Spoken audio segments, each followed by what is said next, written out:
Alright, the next step in the assembly of the bottom cabinets or cabinets to go is the assembly of the actual drawer itself. What you're going to need is you're going to need a couple of clamps, tape measure, a rubber mallet with some blue tape on, and a drill with a Phillips head set at around 8.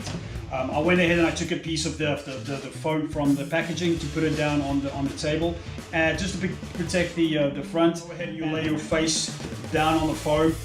Your first piece has 2 screws that you'll find in the hardware box. Line up the screw holes and the screws, and then go ahead and screw it in. A little tip over here is I don't screw it in all the way, because I'll take a tape measure and then I'll start just measuring around the edges to kind of just see if everything is square and straight. And if that's the case, I'll screw down my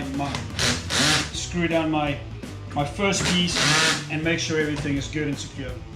Okay, once you have your first piece screwed in, everything is square, everything's lining up, I'll go ahead and I'll start clamping down my faceplate to the workbench, just to kind of give me some extra support once I start putting in the sides. Okay, I've got my workpiece secured. I went ahead and I put some glue on the dovetail joints, and we're going to go ahead and put the side end of the drawer. The groove lines up with the bottom groove. Now just be careful when you put these dovetails in, to not hit it too hard, because it's pretty brittle and might snap. When you get your rubber mallet with your tape on the end, and just lightly start tapping up and down the face until the joints lines up. Once that is insecure, you're going to go ahead and do the other one, and then we'll go from there. I put in both my side panels. If you don't have a rubber mallet to use, I suggest you get yourself a wooden block.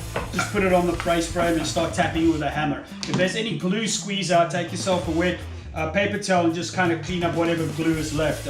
I usually use a micro pinner just to kind of shoot in the dovetail joints, just to give me some more sturdiness. The next step you're going to do is actually slide the back of the drawer in, and then you'll put your last piece of the cabinet in, tap it together, snug it up, nail it up, and you're good to go.